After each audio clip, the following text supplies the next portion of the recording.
Generally जर महाराष्ट्रात बघितलं, जो कारखान्याचा प्रवर्तक असतो, कारखाना काढणार असतो, त्याच्या घरातनं घर सोडून बाहेरचा चेअरमन होत नाही. महाराष्ट्रातलं एवढं एकच उदाहरण असं आहे, त्या काळात प्रशांतराव हे होते आमच्या बरोबर संचालक, पण त्यांना नाही केलं त्या काळात. त्यांनी मालकाला म्हणजे आपल्या कार्यकर्त्यांना संधी देण्याचं आप्पाला केलं, आप्पानंतर मग रामभाऊला केलं. आता ती के.एस. महाजन होते त्या काळात, ते काय कोणाच्या पार्टीचे नव्हते, पण त्यांना एक मोठे अधिकारी, मोठे पोटारी बोलवायचे. मामाने शेजारीच होतं, त्या बाकड्यावर बसायचे, चहा पाजायचा, गप्पा मारायच्या. त्यांनी मला एक दिवशी बोलून घेतलं. मला काय म्हणले, ते भास्करला तुझ्या नंतर घेऊन चेअरमन केलं, आता रामभाऊ बागलाला केलं, बामणाला काय याडपीठ लागलं काय म्हणले. मी म्हणलं आबा म्हणायचा ना, आबा त्यांना तालुका चालवायचा आहे, त्यांच्या डोक्यात असेल की काय लागा, त्यांच्या डोक्यात असेल. माझ्यासारखा असता तर भांडून गेला असता बाहेर. म्हणले तू म्हणतोय त्यांच्या डोक्यात काहीतरी असेल. ते रामभाऊ बागलाला ज्या वेळेला चेअरमन केलं, त्यावेळेला भास्कर आप्पाला झालते 8 वर्ष चेअरमन होऊन पांडुरंगची. मग आप्पा मालकाला म्हणायचे मला 2 वर्ष अजून संधी दिली पाहिजे. म्हणजे माझी 10, त्या काळात कायदा होता 10 वर्षाच्या पुढे चेअरमन एका व्यक्तीनं व्हायचं नाही. तर माझी 2 वर्ष आहे ती मला 2 वर्ष दिली पाहिजे. आणि मग आप्पाच्या विरोधात, कुठल्याही सत्तेच्या विरोधात जेवढं जास्त दिवस माणूस सत्तेत राहील तेवढं विरोधक वाढतच जातात. मग तसं वाढत गेली विरोधक ह्यात सुद्धा. मग कैलासराव खोळे आता व्हाईस चेअरमन आहे, त्यांचे वडील शंकरराव खोळे, त्यांचे आमचा मित्र दादा डोंगरेची दोस्ती. दादा डोंगरे सारखं त्यांच्या ते सिनियर मोस्ट होते. आता जसं ह्या पार्टीत मी वयानं का असताना सिनियर आहे, ज्ञानानं कमी असलं तरी पण वयानं तर सिनियर आहे, तसं शंकरराव सिनियर होते. ते आमचा मित्र त्याला मग शंकररावला म्हणाय, तुम्ही मला नाही पाहिजे मालकाला. अरे दादा, ते वयानं मोठं होते ना, ते आमच्या डोंगऱ्याला म्हणायचे, तुझा दिनकर भाऊ होणार नाही चेअरमन. 2.5 वर्ष झाली निवडणूक होऊन चेअरमनची. विचार तू एकदा माझ्या प्रधान दिनकरला, दिनकर चेअरमन होतो म्हणलं तर ही सगळ्या संचालकाच्या सह्या मी गोळा करतो आणि बामणाला बघ कसा वाकवतो. का बरं करत नाही दिनकरला ते. मग मला बोलवलं त्यांनी, तिथे जेवण केलं, निमतवाडीला गेलो. मला म्हणले दिनकरराव तुला व्हायचं आहे काय चेअरमन. मी म्हणलं अण्णा मला चेअरमन व्हायचं आहे, पण कसं. तर कसं व्हायचं आहे, मला मालकानं केलं तर व्हायचं आहे. नाही म्हणले आम्ही भास्करवर अविश्वास ठराव आणणार आहे. आम्ही म्हणलं ते जण आमचं पुन्हा पाहून पण झालं, भास्करप्पाचं आमचं युवाय झालो आम्ही. मी म्हणलं त्याच्यावर अविश्वास ठराव आणून मला चेअरमन होण्यात काय अण्णा स्वारस्य नाही. ज्या वेळेला मालक करतील त्यावेळेला, नाहीतर नाही. नाहीतरी आमचा वडील कुठे, ते आमच्या वडिलाचा फोटो आहे, शेतकरीच होते म्हणलं, ते कुठे राजकारणात होते. सरपंच होते एकदा चाळ्याचे पहिल्यांदा. ते दादा बघ म्हणले, दिनकर त्या भास्करवर ठराव आणून होत नाही आणि तुला का रोज माझ्या मागं लागतो. दादा म्हणाले काय राव तुम्ही होय म्हणायला पाहिजे होता. आम्ही म्हणलं जाऊ दे, काय गावातल्याच माणसावर पुन्हा पाहुणा झाला, त्याच्यावर अविश्वास ठराव आणायचा आणि आपण चेअरमन व्हायचं.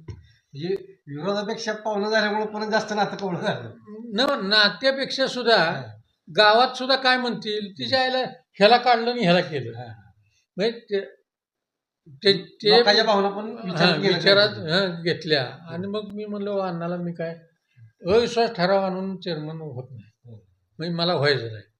आणि मग पुढच्या वेळेला निवडणूक लागली, संचालक मंडळात आहेच पहिल्यापासून.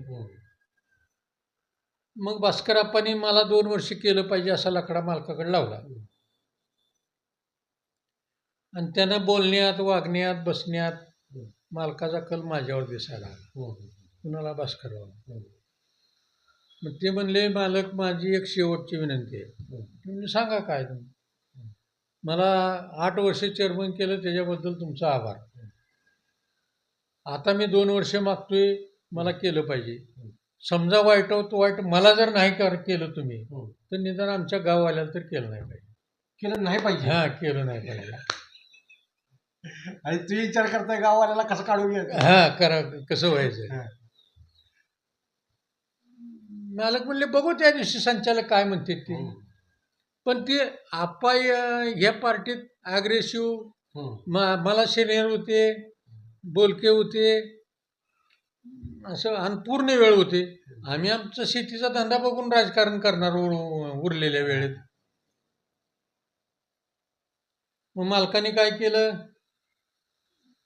भास्करराव असं म्हणतात, मालकाच्या मनात तरी दिनकररावला करायचं. मग चेअरमन एवढी दिवशी गेलो मी मालकाच्या गाडीत. मी म्हणलो मालक आता ह्या वेळेला मला केलं पाहिजे चेअरमन, मी काय आता गप बसणार नाही. गप बसणार नाही मी बंडखोरी नाही करणार, पण तुम्ही मला कसल्याही परिस्थिती ह्या वेळेला केलं पाहिजे.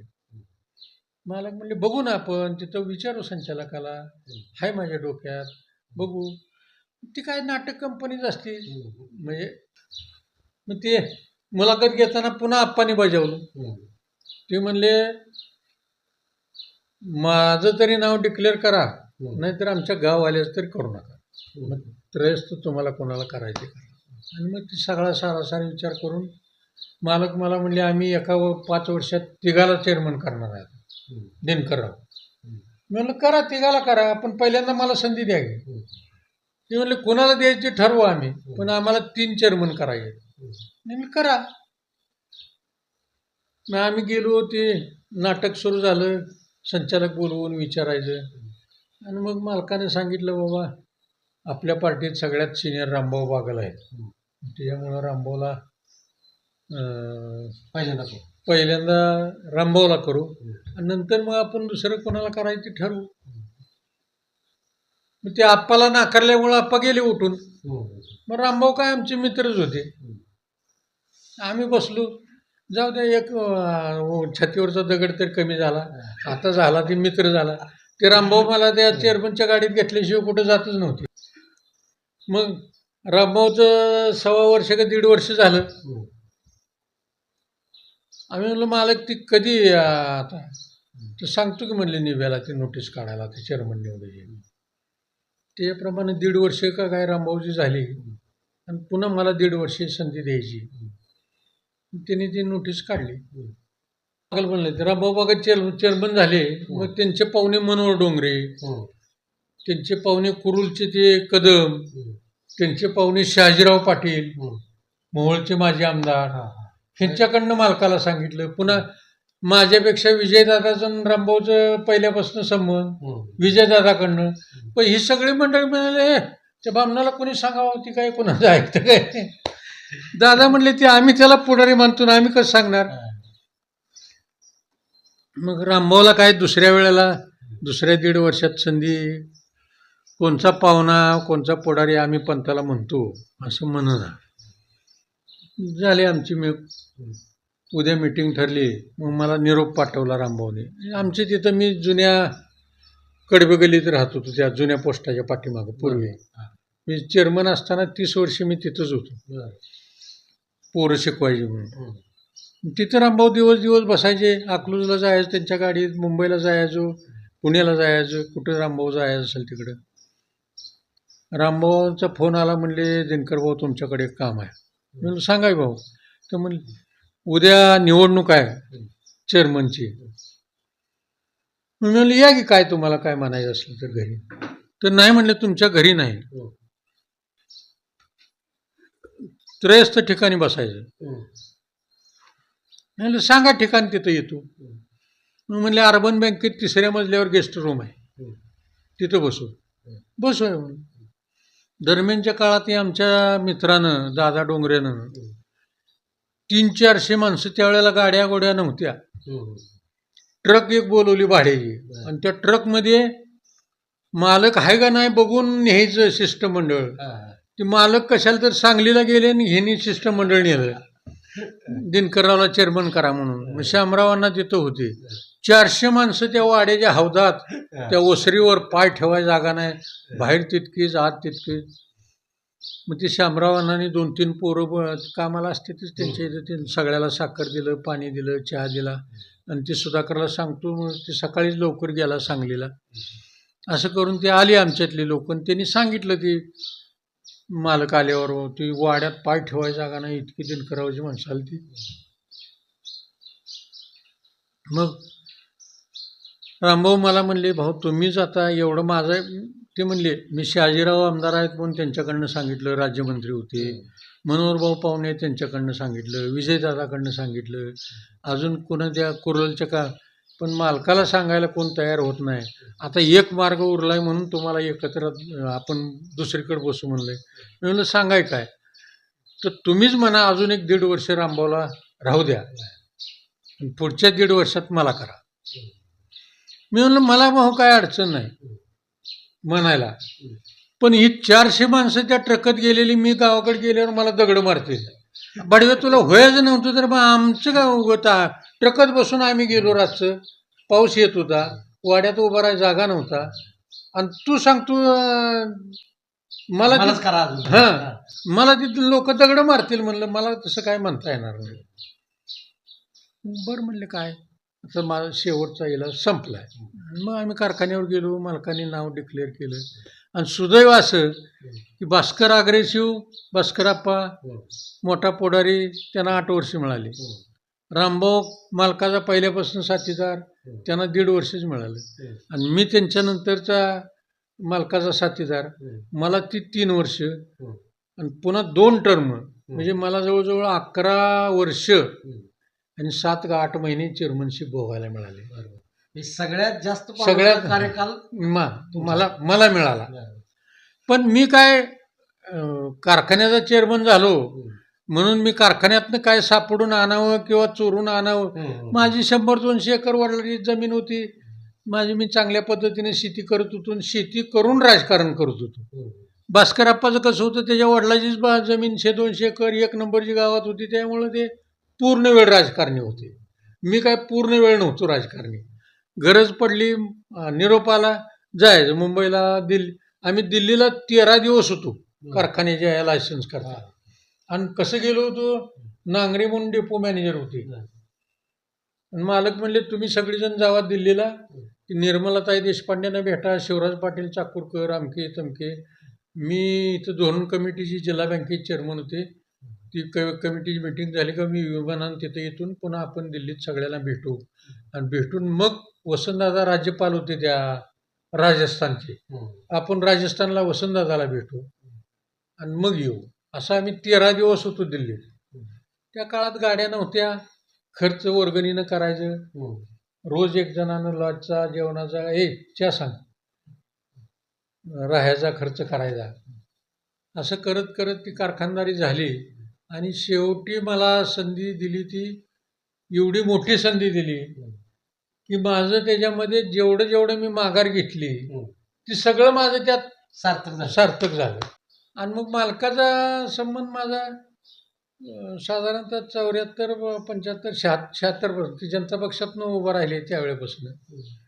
आणि आम्ही मग आपलं दिवसभर इथलं माझं काम शेतीचं बघायचं, पेठातलं बघायचं, आणि मालकावाड्यात जायचं. मग आम्ही 7-7, 8-8 वाजेपर्यंत रामभाऊ बागेला आम्ही मालकाबरोबर बसायचं, गप्पा मारायच्या. अकलूजला त्या ह्याच्या बॉडीत होते यशवंतनगरच्या मालक संचालक, त्यांच्याबरोबर जायचो. आम्ही MDच्या रूममध्ये बसायचो, ते मिटिंग करायचे, पुन्हा मिळून यायचो. असं म्हणजे संपर्क वाढत गेला आणि त्यांना ते पटत गेलं वागणं. कारखान्याचं रोज काम असेल ते मी सकाळी 8ला वाड्यात जायचो. काय कारखान्यात जर कोण माणसं आली ती कोणाची तक्रार कोणाचं काय ती लिहून घ्यायचं, तिथे गेल्यावर ते निभेला सांगून सोडवायचं. आणि मग त्याच्यामुळं चांगली ती 10-11 वर्ष माझी गेली त्याच्यामध्ये. आणि मग मालकानंतर आता प्रशांत मालकाला पुन्हा संधी मिळाली. म्हणजे माझ्या माहितीप्रमाणे महाराष्ट्रातलं ज्यांनी कारखाना निर्माण केला त्याच्या घर सोडून दुसरा चेअरमन होतच नाही. पण पांडुरंगचं एकमेव उदाहरण असेल महाराष्ट्रात की त्यांनी जे सहकारी होते ह्या सहकार्यांना संधी देऊन मोठं केलं आणि मग नंतर आपल्या घरातला केला. अशा पद्धतीचं कामकाज मालकाने केलं. आणि आठवणी आहेत. असा काय एखादा प्रसंग आठवतो का बाबा तुम्हाला न कळत की न माहिती होता अचानक मालकाने एखादं काम तुमचं केलं किंवा तुम्हाला माहीत सुद्धा नव्हतं किंवा डोक्यात सुद्धा नव्हतं की बाबा आपल्याला याचं मिळू शकल? अहो मी होतानाच 1.5 वर्षाकरता चेअरमन झालो ना. मग मला पुन्हा 10 वर्ष कशानं दिली? मालकानंच दिली की ते आधी ठरवूनच टाकायचे. ते संचालक नाटक कंपनी करायचे आणि सांगायचे माझं नाव डिक्लेअर करायचे. म्हणजे पंचायत समितीला सुद्धा दुसऱ्या वेळेला मी पडलो, त्यावेळेला मी जर निवडून आलो असतो तर मला सभापती करायचा मालकाचा 101% निर्णय होता. आणि ती भास्करप्पाच्या कानावर गेल्यामुळं भास्करप्पाने एक गोपाळपूरचा आता ते दिलीप गुरव, पुन्हा इथं एक रान्नीचा दांडगे आणि नेपतगावची काय माणसं भास्करप्पाच्या परिचित जास्त होती, ऐकण्यात होती. या 2-3 गावात त्यांनी सांगितलं, मी काय मला वाटतं 40 का 45 मतांनी दुसऱ्यांदा पडलो, नाही तर मी त्यावेळेला सभापती झालो असतो. म्हणजे तुम्हाला जाणून बुजून पाडलं ही मालकांना स्वखंत होती. होतीच. आणि पुन्हा भूविकास बँकेच्या वेळेला मला चळ्यातली लोक माझ्या मागे का आली, तर मी इथल्या बऱ्याचशा लोकांची भूविकास बँकेतनं प्रकरण करून दिली पाईपलाईनची. आमचं गाव जिरायत होतं ज्वारी, पण भूविकास बँक त्यावेळेला फार्मात होते. आणि माझं भूविकास बँकेच्या वरिष्ठ मॅनेजर देशमुख म्हणून होते, त्यांचं माझं संबंध चांगलं होतं. ते बाजीबापूचे पाहुणे होते. बाजीबापू एकदा बोर्डात होते आमच्या, बाजीबापू देशमुख. मी पोरगा चांगला आहे, माणूस चांगला आहे, याचं काय काम असेल ते करत जावा म्हणल्यावर मग मला ती देशमुख साहेब ह्यांचे हेड ऑफिसमध्ये असायचे मॅनेजर. ते म्हणायचे, भाऊ पैसे कोणाला द्यायचे नाहीत तिथं प्रकरणाला, आणि तुमची जी काय अडचण असेल प्रकरण असेल ती मला येऊन सांगायची, तुमचं मंजूर करून द्यायचं काम. त्याच्यामुळं मी इथं जवळ 100-200 जणांची लिफ्टची प्रकरणं करून दिली. नुसता अर्ज द्यायचा, इथल्यांना माहिती होतं त्याच्यामुळे ही लगेच पाठवायची वर, आणि वरची ती मंजूर करून द्यायची. त्याच्यामुळं लोकांचाही विश्वास राहिला. तर भूविकास बँकेचा संचालक मी होणार का, तर मी सगळं चालू ह्या भागाची प्रकरण भूविकास बँकेची करायची. माझा चांगला वशिला जिल्हा बँकेत. अधिकारी म्हणायचे, भाऊ तुम्ही अर्ज भरा, प्रचार आम्ही करतो, मतं आम्ही, पण त्यांचं ऐकणार की लोक. त्यांनी कर्ज दिलेलं आहे, ती मोजमाप केलेलं आहे, पाईपलाईन खरी खोटी बघितलेली आहे, तुम्ही निवडून 100% येत आहे. आपल्याला भीती वाटल्यावर आप्पा एक दिवशी मला बोलून घेतलं, मला म्हणले, दिनकर भाऊ, म्हणून का आप्पा या जिल्ह्यात कोण आहे हो तुमच्या ओळखीचे? नाही माझ्या ओळखीचे जिल्ह्यात काय, सगळं आमच्या भावाला गावातल्याच पुरी येत्या, मला बी आहे, मी बी गावात दिली. म्हणजे मग कशाला तुम्ही ह्या भानगडीत पडता? म्हणजे आप्पाला शंका यायला लागली, ही जर भूविकास बँकेत संचालक झाला तर पुढं अजून संधी मिळेल, म्हणून त्यांनी मला भुजवलं तुमच्या म्हणणार, बाजूला प्रयत्न केला.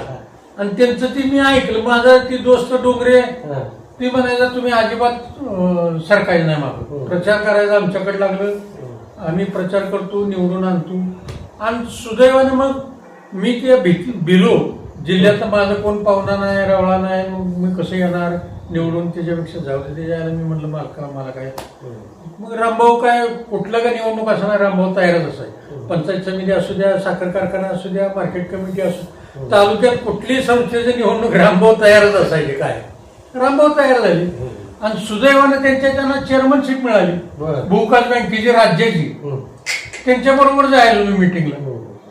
मग ते आमचा मित्र म्हणायचा, हे बघितलं का तुम्ही, त्या आप्पानं तुम्हाला भुजवलं, आप्पाला भीती होती तुम्ही संचालक होताल, त्यांना होता आलं नाही, आणि तुम्ही त्यांचं ऐकलं. त्याची कधी खंत वाटली का? नाही, खंत काय असे वाटले नाही. काय खंत म्हणजे आपल्याच गावात आपल्याला भुजवल्यामुळे बाजूला निघलो, आणि पुढची आपली जी झाला ती माणूसच रामभाऊ असा होता की माझ्यात आणि त्याच्यात काय अंतरच नव्हता.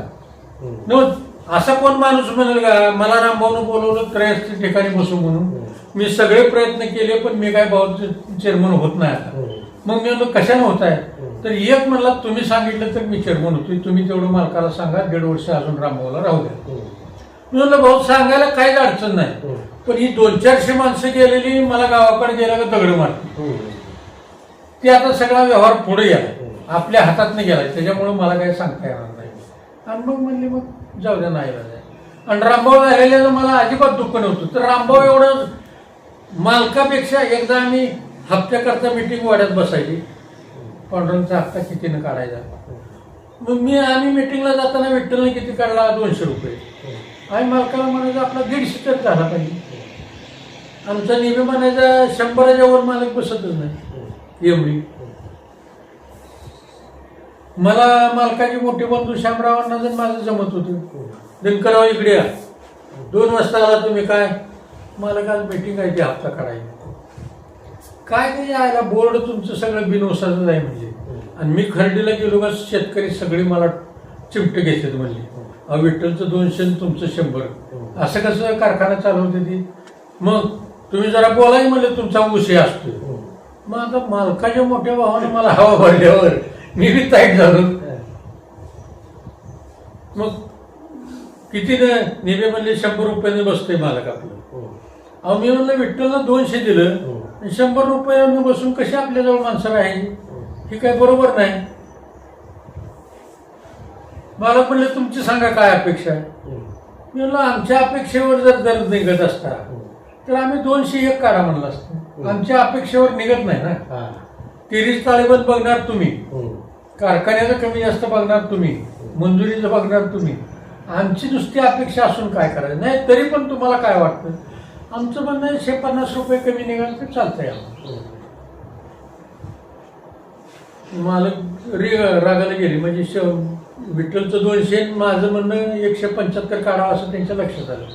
त्यांनी चष्मा काढला ना असा फेकून दिला की उद्यापासून तुमचा पांडुरंग आणि तुम्ही माझ्याकडे निभे तू यायच नाही अजिबात.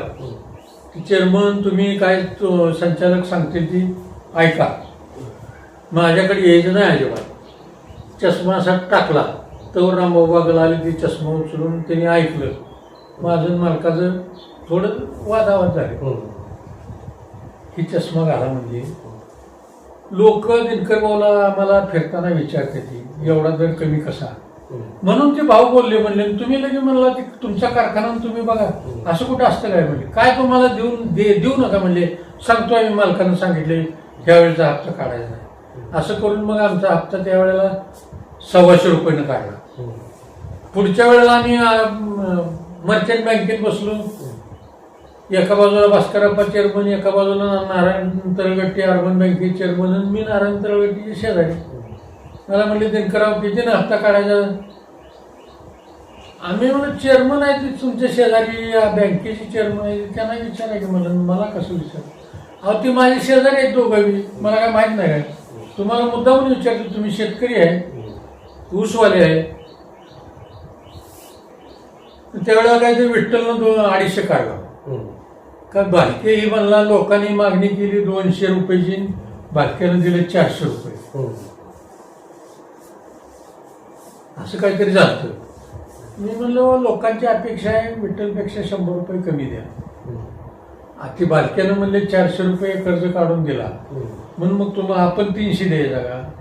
तुम्हाला जेवढं देता येईल तेवढं द्या, आमचं काय असं अट्टास नाही. पण तुम्ही शेजाऱ्याचं बघा आणि त्या हिशोबानं दर द्या.